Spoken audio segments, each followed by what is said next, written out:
Hello friends, इस question में दिया गया है कि दिए गए द्विघात समीकरण के मूलों का मान ज्ञात करें। यानी जितने भी द्विघात समीकरण दिए गए हैं जैसे 6x² प्लस 13x माइनस 5 बराबर 0, पहला क्वेश्चन ये दिया गया है। दूसरा है x² plus 6x plus 5 equal to 0, इसका भी मान हमें निकालना है इसके, क्योंकि द्विघात समीकरण है तो आप लोग जानते हैं कि द्विघात समीकरण में दो घात होता है। जब दो घात हो गए तो इसके कितने मूल निकलेंगे? दो मूल निकलेंगे। इसी तरह तीसरा जो क्वेश्चन दिया है 2x² minus 3x minus 9 equal to 0। चौथा जो क्वेश्चन दिया है x² माइनस 9 इक्वल टू 0। इन चारों का हम कैसे द्विघात समीकरण के मूलों का मान ज्ञात करते हैं, आपको इस क्वेश्चन में इस वीडियो में आपको बताया जाएगा।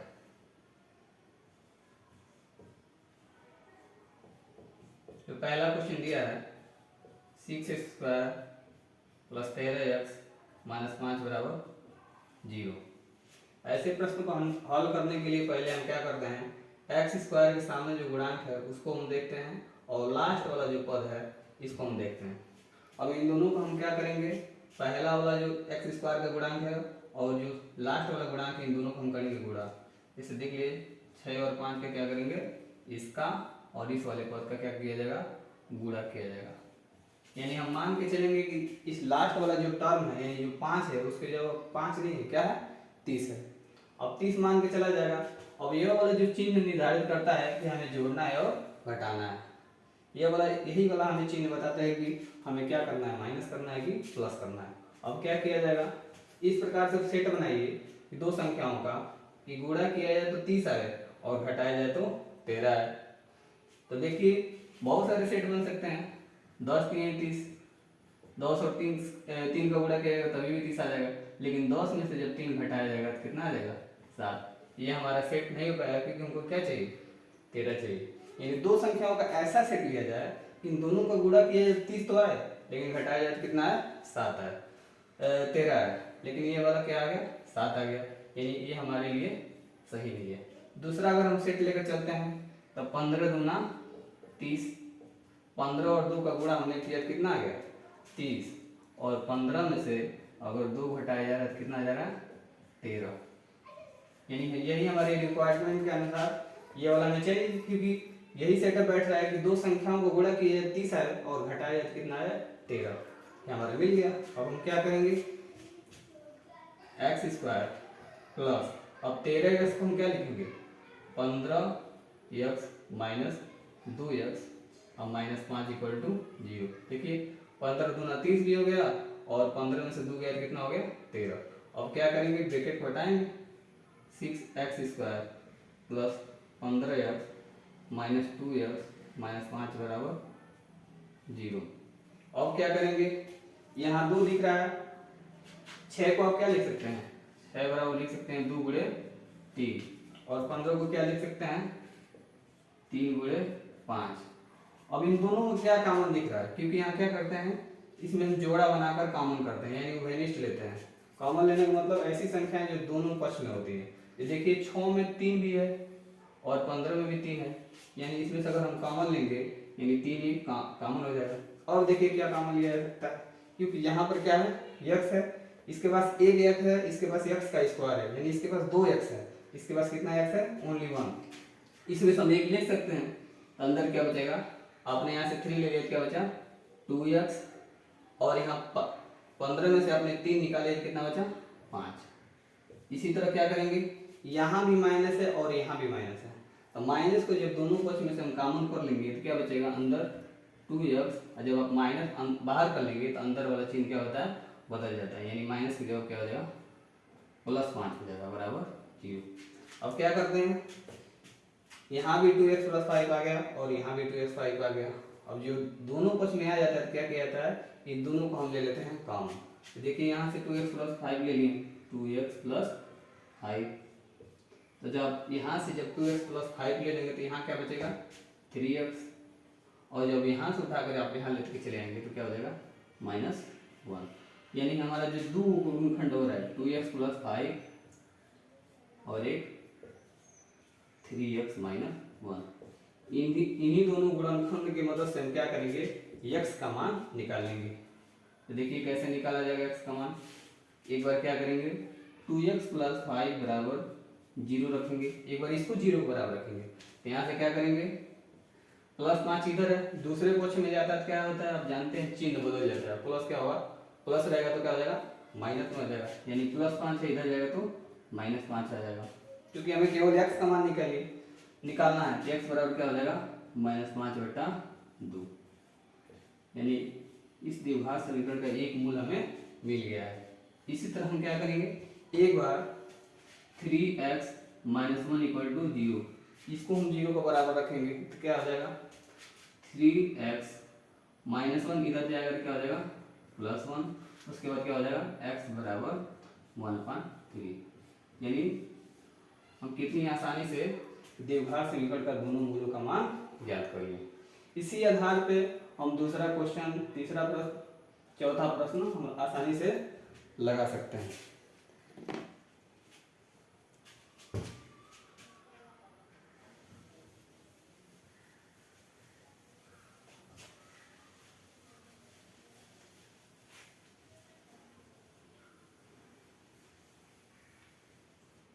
इसी तरह दूसरा क्वेश्चन देखा जाए कैसे लग रहा है, क्या दिया है 2x² - 3x - 9 = 0। फिर मैं बताया हूँ जिस जो पहले वाले क्वेश्चन में जो कंसेप्ट में बताया था वही वाला कंसेप्ट यहाँ फॉलो करना है। तो क्या दिया है यहाँ x² का गुणांक क्या है 2 है, और लास्ट वाला पद क्या है 9, करेंगे इन दोनों का हम गुणा, तो 2 और 9 क्या हो जाएगा 18।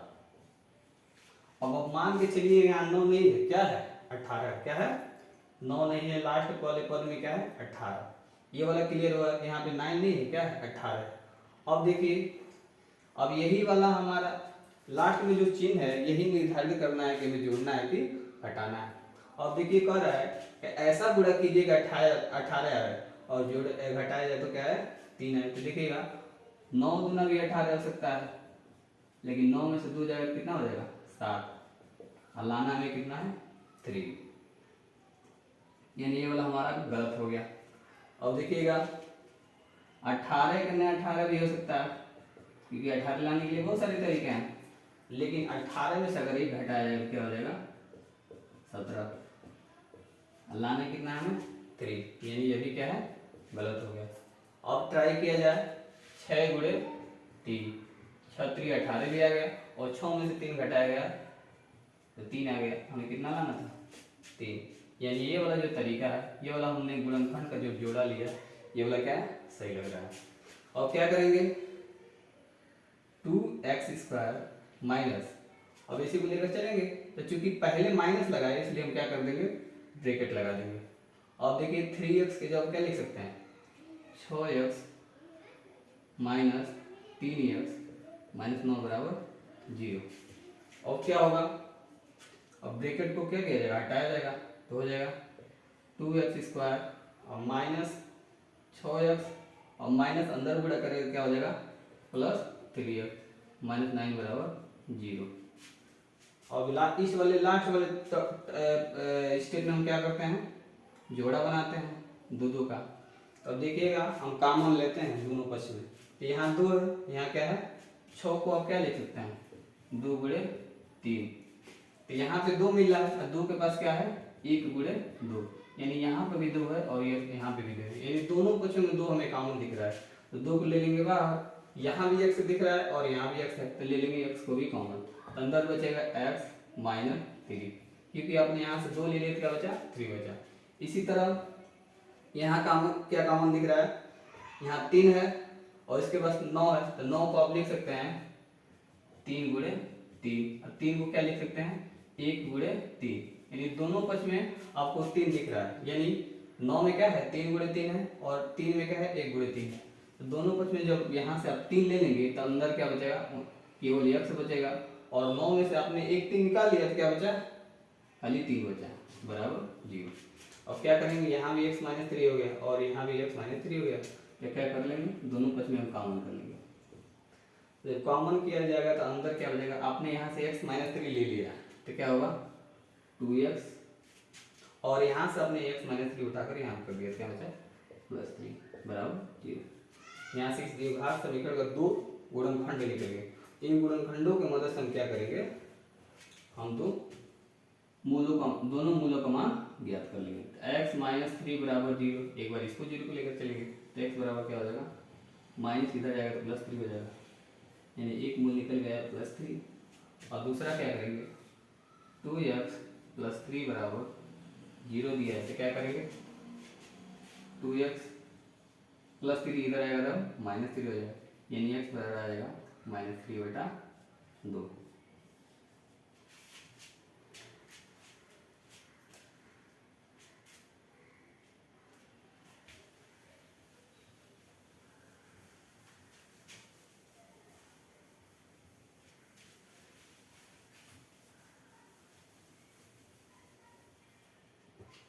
इसी तरह तीसरा प्रश्न है, x square plus six x plus five equal to zero. अब देखिए यहाँ एक्स स्क्वायर के सामने क्या दिख रहा है, कोई गुणांक नहीं दिख रहा है, नहीं दिखता है तो वहाँ वन मान लेते हैं। कोई भी गुणांक अगर नहीं दिखता है तो यहाँ वन मान लिया जाता है। और वन और पाँच का गुणा किया जाएगा तो पाँच इकन्ना पाँच हो जाएगा, यानी यहाँ पे क्या है, पाँच है, यहाँ पाँच तो दिख ही रहा है। अब क्या करेंगे, दो संख्याओं का ऐसा जोड़ा लिया जाए कि पाँच है और जोड़ा गुणा किया जाए कि पाँच है और जोड़ा जाए तो क्या हो जाए, छः आ जाए। तो देखिए तीन गुणे दो बराबर, नहीं ये नहीं होगा, पाँच एक अन्य पाँच, पाँच और एक का जोड़ा लेंगे तो गुणा किया जाएगा तो पाँच एक अन्य पाँच भी हो जाएगा, और जोड़ना है तो पाँच और एक बराबर क्या हो जाएगा, छः हो जाएगा। यानी ये वाला जो जोड़ा है हमारे लिए एकदम उचित है। तो क्या करेंगे, एक्स स्क्वायर छः एक्स को हम क्या लिख सकते हैं, पाँच एक्स प्लस एक्स और प्लस पाँच बराबर जीरो, क्योंकि पाँच एक अन्य पाँच, अब पाँच और एक छः एक्स हो गया। अब क्या करेंगे, दोनों पक्ष में एक्स को कॉमन कर लेंगे, क्योंकि यहाँ भी एक्स दिख रहा है और यहाँ भी एक्स दिख रहा है, तो ले लेंगे एक्स को कॉमन। अंदर क्या बचेगा दोस्तों, एक्स बचेगा और यहाँ क्या बचेगा, पाँच। यहाँ से देखिए कुछ कॉमन दिख नहीं रहा है, क्योंकि यहाँ एक्स है तो यहाँ एक्स नहीं है, यहाँ पाँच है तो यहाँ पाँच नहीं है। तो अगर दो संख्याओं में कोई भी चीज़ कॉमन नहीं दिखता है तो एक ऐसी संख्या होती है जो दोनों पद में होता है, तो क्या कर लेंगे, एक को ले लेंगे कॉमन, तो अंदर क्या बचेगा, एक्स प्लस पाँच बराबर जीरो। अब क्या किया जाएगा, इधर भी एक्स प्लस पाँच है और इधर भी एक्स प्लस पाँच है, वो सिंपल है, क्या करेंगे, एक्स प्लस पाँच को हम कर लेंगे कॉमन। तो यहाँ से जब आपने एक्स प्लस पाँच को ले लिया तो इसके पास बचा क्या, एक्स बचा, और आपने यहाँ से एक्स प्लस पाँच को ले लिया तो यहाँ क्या बचा, एक बचा बराबर जीरो। अब इन दोनों गुणनखंडों का मदद से हम क्या करेंगे, एक्स का मान निकाल लेंगे। तो क्या होगा, एक बार इसको जीरो को बराबर करेंगे तो क्या हो जाएगा, एक्स प्लस पाँच बराबर जीरो। तो क्या हो जाएगा, एक्स बराबर प्लस पाँच, दूसरे पक्ष में जाएगा तो क्या हो जाएगा, माइनस पाँच। एक गुणनखंड में मिल गया, यानी एक मूल मिल गया। अब देखिए एक मिला हमें, x plus one equal to zero. इसमें क्या किया जाएगा, प्लस वन इधर है, इधर जाएगा तो माइनस वन हो जाएगा। यानी किसी भी क्वेश्चन को हम आसानी से दीवार समीकरण कर दिया जाए तो क्वेश्चन को आसानी से किसी भी क्वेश्चन को लगा सकते हैं।